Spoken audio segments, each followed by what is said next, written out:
Halo semuanya, kali ini saya akan membahas film kisah nyata. Sebuah film yang dirilis di tahun 2023, judulnya adalah The Hill. Bercerita tentang anak disabilitas yang menjadi pemain legendaris di dunia baseball Amerika. Semoga alur cerita film ini bisa diambil pelajarannya. Langsung aja kita masuk ke alur ceritanya.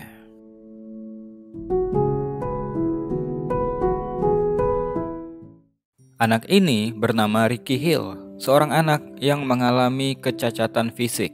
Untuk berdiri dan berjalan, dia harus menggunakan penyangga kaki karena ketika lahir, dia punya tulang punggung yang lemah. Ricky punya teman bernama Gracie. Kedua anak ini adalah penggemar berat olahraga baseball.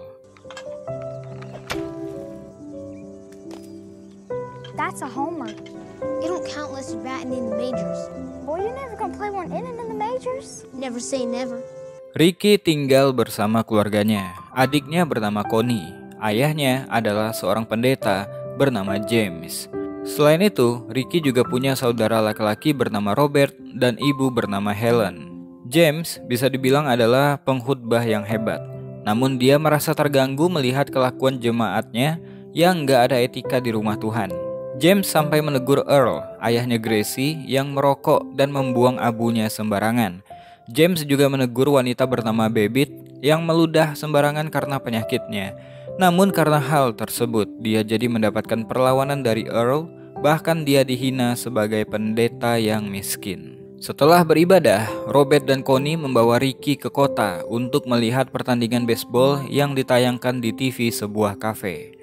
Walaupun mereka hanya bisa menonton dari luar, tapi mereka excited banget melihat jalannya pertandingan. Robert percaya kalau Ricky suatu saat juga bisa bermain di lapangan seperti itu. Ketika dalam perjalanan pulang, Ricky pun mengajak Robert untuk bermain baseball, hanya berbekal batu dan juga sebatang kayu. Pukulan Ricky memang hebat, tapi sesuatu terjadi setelahnya.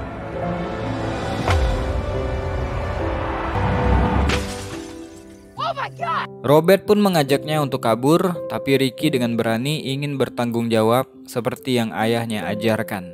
Ternyata batu itu memecahkan kaca depan mobil seorang pria. Namun pria yang bernama Raymond ini gak marah. Dia takjub Ricky bisa memukul batu dengan tongkat jelek hingga batu itu terbang jauh. Raymond mengatakan Ricky adalah anak yang berbakat. Dia bahkan mengatakan jika kaki Ricky sembuh, dia yang akan mengantri paling pertama untuk membeli tiket jikalau Ricky menjadi pemain baseball. Setelahnya, dia menyuruh Ricky bermain lagi.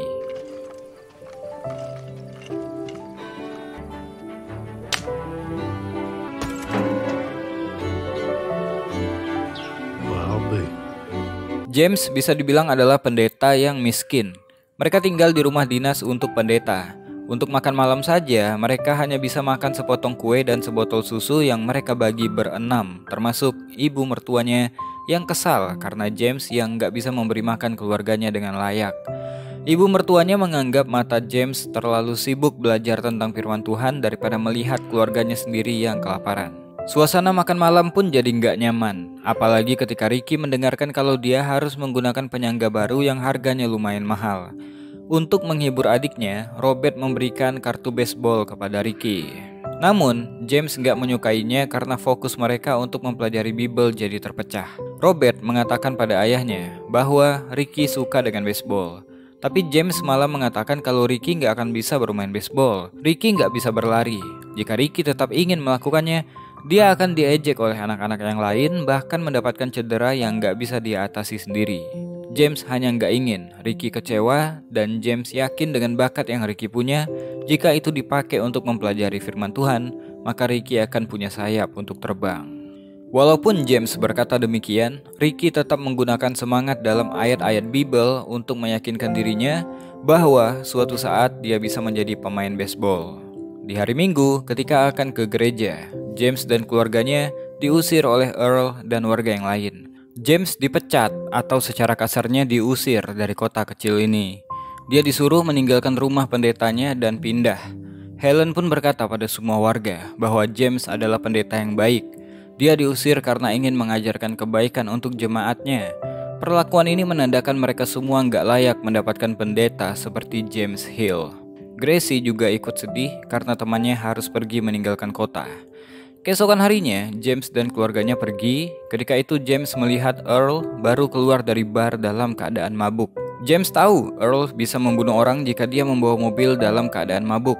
Jadi dia pun singgah dan berniat mencegah Earl mengendarai mobilnya. Walaupun mendapatkan perlawanan dari Earl, James bisa mengatasinya dan mengantarkan Earl pulang ke rumahnya.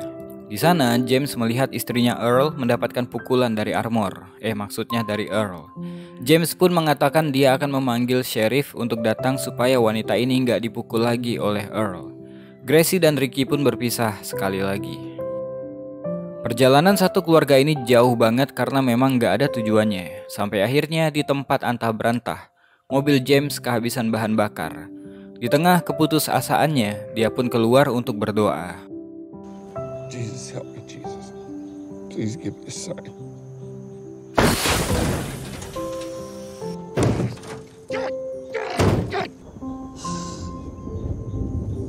We gotta be the luckiest family in all of Texas. Probably Oklahoma too.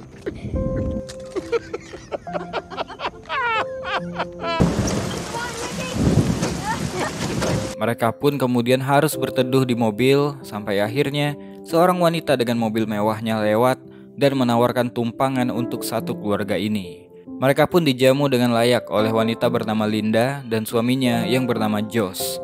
Dari Josh didapatkanlah info kalau sebuah kota kecil bernama Bowie lagi mencari pendeta baru setahun terakhir ini, namun selalu nggak dapat. James dan Helen yakin mereka mogok di tengah jalan bukanlah suatu kebetulan. Jadi mereka pun bersedia mengambil kesempatan itu. Singkat cerita, mereka pun sampai di Bowie, Texas. Mereka pun diantar oleh Dennis, adiknya Josh. Mereka pun diberikan rumah dengan kondisi yang mungkin gak akan bertahan diterjang 4 musim. Rumah mereka ini berdiri di samping bangunan bekas kamar mayat.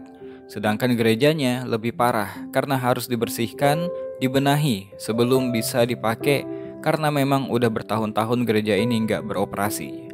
Di hari yang lain, ketika lagi berkeliling berdua dengan Robert, Ricky melihat sekelompok anak-anak bermain baseball. Ricky pun menawarkan dirinya untuk bermain. Namun melihat kondisi Ricky, dia pun ditolak bahkan dihina dan dipanggil sebagai bocah robot. Seorang anak bernama Quinn mengatakan hanya Robert yang boleh bermain, namun Robert gak mau bermain tanpa Ricky. Ricky pun menantang Quinn, jika dia bisa memukul bola darinya, Ricky dan Robert diperbolehkan bermain. Quinn pun setuju, bahkan gak yakin Ricky bisa memukul bolanya. Seorang anak bernama Jason memperingatkan kalau Quinn adalah pelempar paling hebat di tim ini. Ricky memang bisa memukul, namun masalahnya dia gak pernah memukul dengan bat baseball. Ricky pun dibuat gagal 2 kali, bahkan dia sampai terjatuh. Di kesempatan terakhirnya, Ricky menghancurkan satu kawat penyangga kakinya supaya dia bisa menekuk lututnya karena dia butuh rotasi tubuh untuk memukul bola. Body rotation.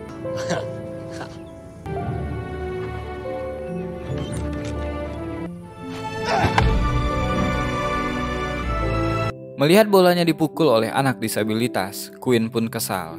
Dia ingkar janji untuk memainkan mereka berdua dan memilih untuk pergi dari lapangan. Namun hikmah dari kejadian tadi, Ricky bisa berjalan tanpa penyangga. Hal itu pun membuat James senang banget, bahkan mereka merayakannya dengan makan es krim dan pergi dengan berjalan kaki. Di hari yang lain, Ricky dan Robert berniat untuk bergabung dalam tim baseball anak-anak. Mereka akan dilatih oleh pelatih Donnie. Namun orang tua mereka harus menandatangani surat persetujuan.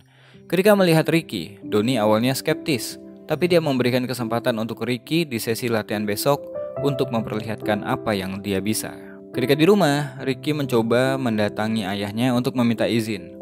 James mengatakan Ricky memang udah lebih baik, namun tulang-tulangnya masih lemah. Menurut James, Tuhan ada rencana lain yang lebih baik untuk Ricky lebih daripada bermain baseball. Tentu aja Ricky kecewa mendengarkan ucapan ayahnya itu. Di hari Minggu ketika berkhutbah, kondisinya nggak jauh beda dengan gereja lamanya. James melihat seorang pria merokok dan membuang puntungnya sembarangan, namun kali ini dia belum mau menegurnya. Suatu malam, Ricky dan saudaranya pergi ke sebuah restoran cepat saji dan memesan makanan dengan uang yang mereka punya. Ketika mendengarkan yang memesan adalah anak-anak dan uangnya kurang, pelayan bernama Maria pun datang dan memberikan sedikit uangnya untuk menambah kekurangan uang mereka. Ricky dan saudaranya membeli burger. bukan untuk mereka makan. Namun mereka menghadiahkannya kepada James sebagai hadiah karena udah mengurus mereka sepanjang tahun ini.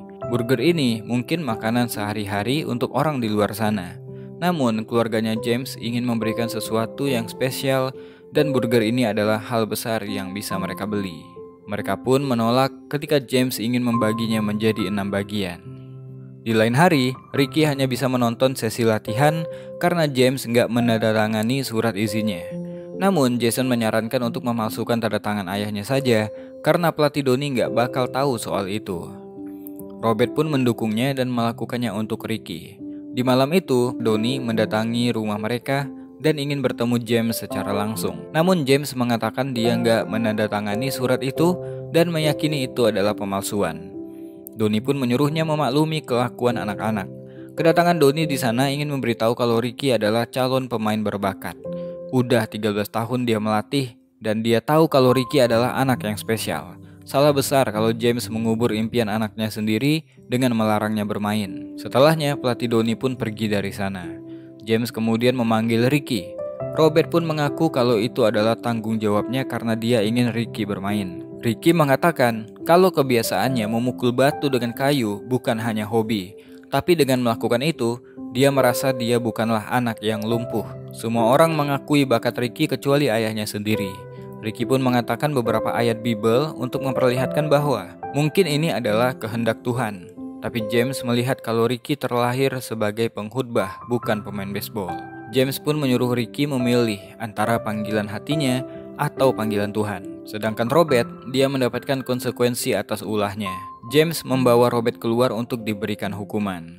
Namun, Robert mengatakan hukuman ini nggak akan mengubah niat Ricky.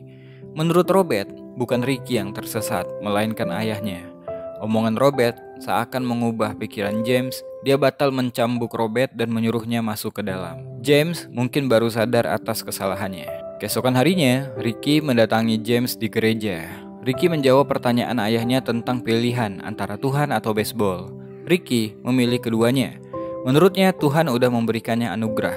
Dia bisa berkhotbah dengan kepintarannya dan bermain dengan kekuatan tangannya. Ricky pun memberikan gambar lapangan baseball dan memberikan gambaran kalau baseball adalah jalan Tuhan yang dipilihkan untuknya. Akhirnya Ricky pun menjadi pemain baseball hingga dia dewasa. Dia bermain untuk Liga SMA di tahun 1973. Dia menjadi pemain kunci di sana. Raymond, orang yang Ricky pecahkan kaca mobilnya pun menepati janji untuk hadir di pertandingan Ricky. Ketika selesai memenangkan pertandingan, Ricky dikagetkan dengan kehadiran seorang perempuan cantik yang menonton pertandingan dari tribun. Ternyata itu adalah Gracie. Melihat kehadiran Gracie, Connie dan Robert langsung memberikan ruang untuk mereka berdua. Gracie ternyata mengikuti karirnya Ricky belakangan ini, namun yang Ricky nggak nyangka, Gracie udah punya pacar. Seorang penulis berita olahraga bernama Ned. Di malam itu Ricky mengundang Gracie dan Ned ke rumahnya untuk makan malam. Di saat yang sama, James pun datang dan senang melihat Gracie kecil udah tumbuh dewasa. Semua orang di meja makan waktu itu memuji-muji permainan Ricky kecuali James. Padahal Ned mengatakan apa yang dilakukan Ricky di lapangan adalah fenomena. Namun James mengatakan dia nggak pernah sekalipun menonton Ricky bertanding. James merasa dia gagal membawa Ricky ke jalan Tuhan. Ned pun tertawa mendengarkan jawaban tersebut. Tentu aja itu membuat suasana menjadi awkward. Keesokan harinya, Gracie berjalan bersama Ricky. Gracie mengatakan kalau dia udah putus dengan Ned karena sikap yang Ned tunjukkan tadi malam. Ricky mengatakan kalau dia masih menyimpan surat-surat yang Gracie kirimkan padanya. Gracie pikir dengan menanjaknya karir baseballnya Ricky, dia jadi melupakan Gracie. Lagi asik ngomong, tulang belakang Ricky tiba-tiba sakit. Ricky mengatakan sakitnya kadang-kadang datang setelah dia selesai bertanding. Suatu hari di bengkelnya, Raymond mengatakan kalau dia kesal karena nggak ada satupun pencari bakat datang ke kota kecil mereka, padahal mereka punya pemukul yang hebat seperti Ricky. Jadi Ray pun menelpon seorang pencari bakat bernama Mike Tolliver untuk datang melihat Ricky bertanding. Ray ingin Ricky nggak merendahkan dirinya karena dia adalah pemain yang bisa diperhitungkan. Singkatnya di malam itu, Mike Tolliver datang dan nggak sabar melihat aksinya Ricky. Sementara di lapangan, Ricky bertemu lagi dengan Quinn yang masih memanggilnya dengan sebutan bocah robot. Quinn adalah pitcher andalan dari tim lawan. Lemparan pertama gagal dipukul oleh Ricky saking cepatnya. Namun di lemparan kedua, Ricky bisa memukul hingga bola keluar dari lapangan. Raymond pun kemudian memandang Mike Tolliver yang tampaknya puas. Ketika ganti giliran, Ricky bertugas di belakang. Ketika akan menangkap bola jauh, dia berhasil menangkap bolanya, namun sialnya kakinya pun menabrak penyemprot rumput hingga engkelnya patah. Mike Tolliver pun langsung pergi dari lapangan. Dokter mengatakan bahwa ligamen yang menghubungkan engkel ke tulang kaki mengalami robek, hingga Ricky pun terancam gak bisa bermain dan juga gak bisa berjalan normal lagi. Satu-satunya jalan adalah operasi, dan itu pun gak akan mengembalikan kondisi kembali 100%. Selain itu, karena kelainan tulang belakang yang dialami oleh Ricky membuat tulangnya dengan cepat menghabiskan protein, sehingga membuat tulang belakang Ricky menua sebelum waktunya. Saat ini, kondisi tulang belakangnya seperti pria berusia 60 tahun. Di rumahnya, Ricky bertanya pada ayahnya, kenapa Tuhan membuatnya menderita seumur hidupnya. James pun memberikan semangat bahwa ini adalah cobaan Tuhan.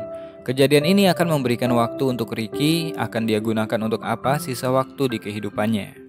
Malam itu ketika lagi nyantai, Gracie menyemangati Ricky bahwa mereka pasti bisa mengumpulkan uang untuk operasi kakinya. Namun, Ricky pesimis karena $7.000 bukanlah uang yang kecil untuk keluarganya. Setelahnya hari-hari berjalan seperti biasa, jemaat gereja mulai membantu mengumpulkan donasi untuk operasinya Ricky. Begitu juga di kafe setempat, donasi untuk anak kebanggaan kota mereka pun terus dilakukan. Suatu hari, Ray datang ke gereja untuk menemui Ricky. Dia memberikan berita terbaru bahwa 2 bulan dari sekarang akan ada 4 tim baseball yang mengadakan uji coba untuk liga utama di Branham, Texas. Pencari bakat akan mengevaluasi pemain yang memenuhi syarat selama 2 hari masa percobaan. Ini akan sulit, namun Ricky masih punya waktu 2 bulan untuk pulih setelah operasi. Masalahnya, Ricky nggak yakin bisa operasi dalam waktu dekat karena uangnya nggak ada. Raymond pun mengeluarkan buku ceknya. Dia bisa memberikan uang untuk menambal kekurangan operasinya. James pun mencegah Raymond karena dia menganggap Ricky nggak akan menjadi pemain baseball profesional lagi. James nggak mau Raymond memberikan harapan palsu pada Ricky. Perdebatan pun terjadi, membahas apa yang terbaik buat Ricky. Raymond pun diusir dari sana. Namun upaya James langsung ditentang ibu mertuanya. Dia langsung mengambil buku ceknya Ray dan menuliskan jumlah kekurangannya.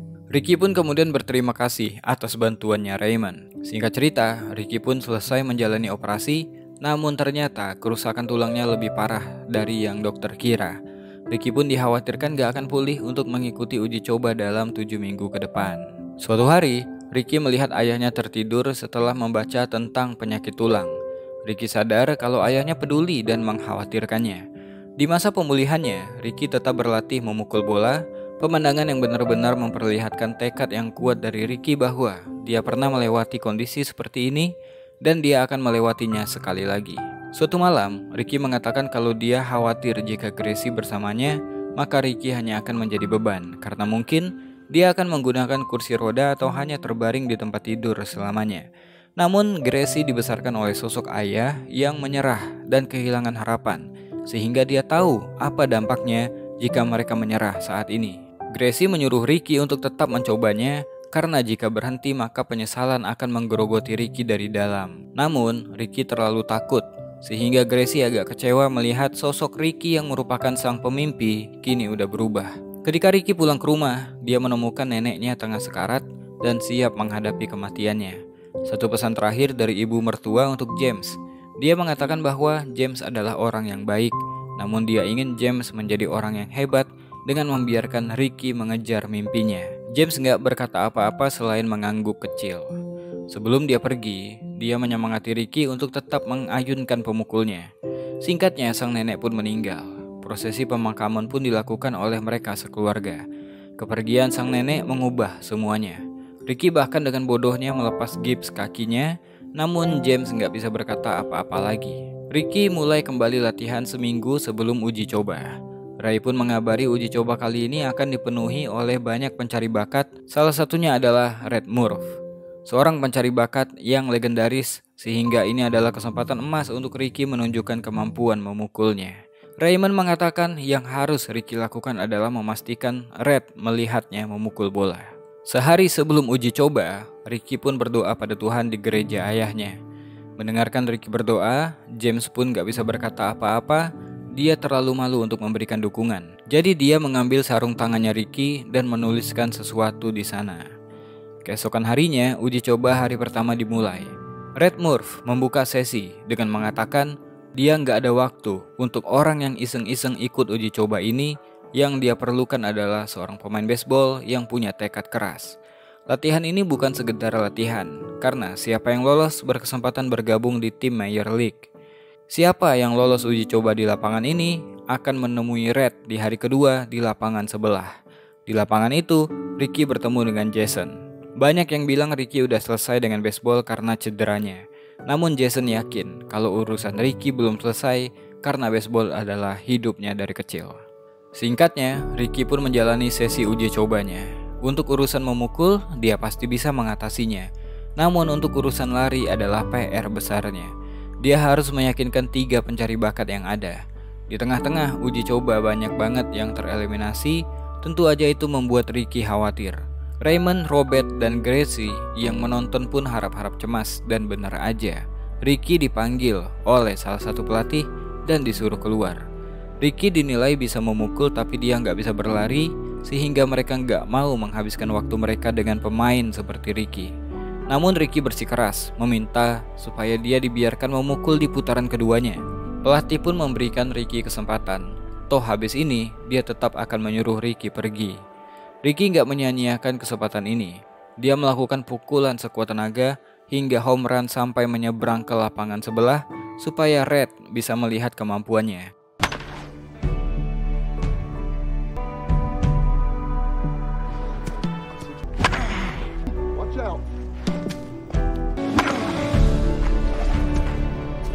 Tell me what the hell's going on.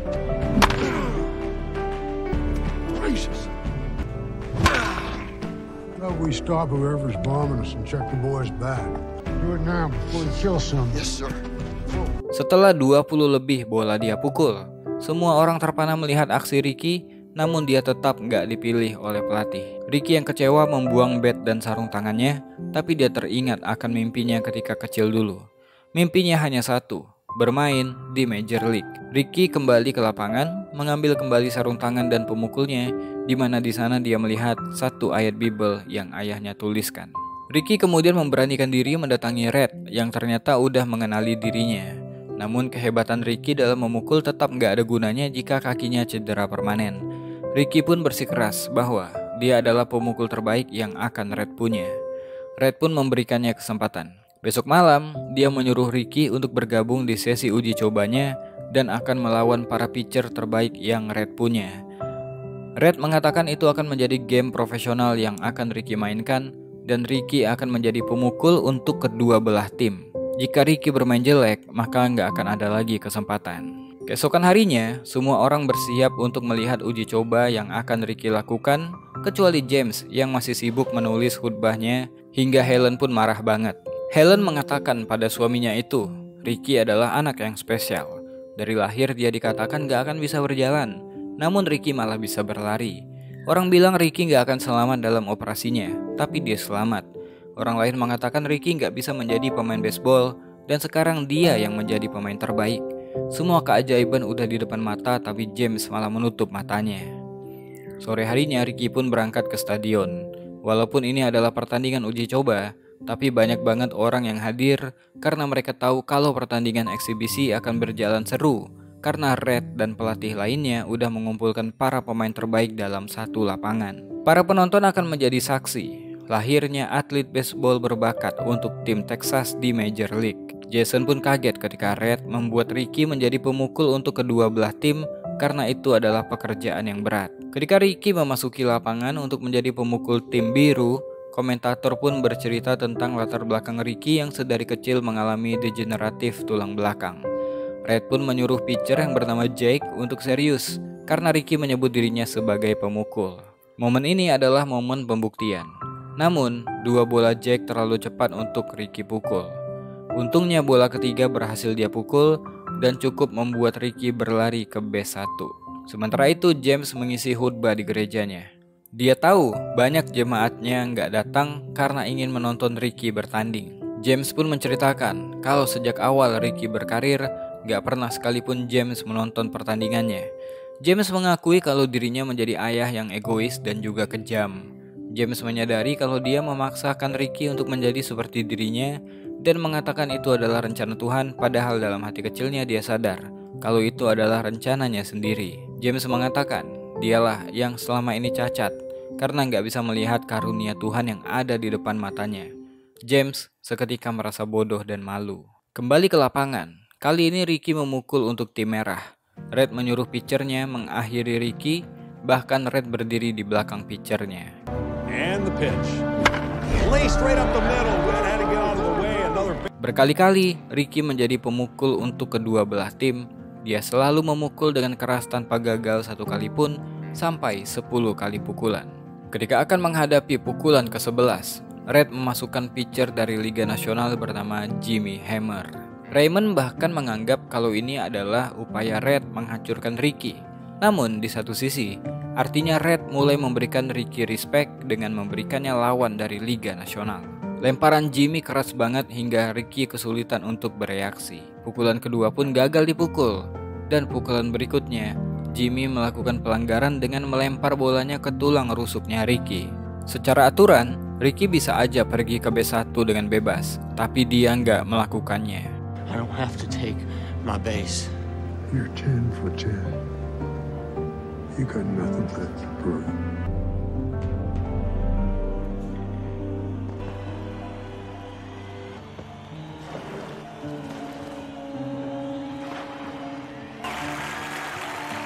Here it comes. Swung on.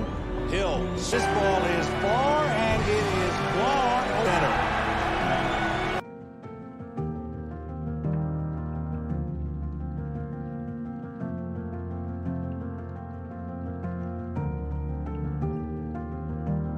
Setelah pertandingan yang keren tadi, Ricky menemui ayahnya.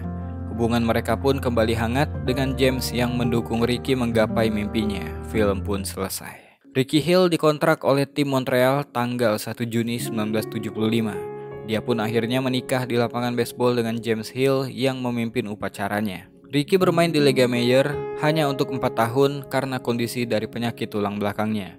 Saat ini, Ricky Hill melatih di liga baseball kecil di Texas. Ricky menantang cacat fisiknya untuk menggapai impiannya. Dia membuat sesuatu yang gak mungkin menjadi mungkin. Bukan hanya karena dia yakin dengan dirinya sendiri, tapi dia yakin dengan kebesaran Tuhannya. Karena dia tahu dia bukan siapa-siapa tanpa Tuhannya. Karena itu, setiap perjuangan yang dia lalui, selalu ada Tuhan yang membersamai perjuangannya. Because we are nothing, God is everything. Sampai jumpa di video selanjutnya. Saya Besa Putra, to be continue. Jangan bosan jadi orang baik.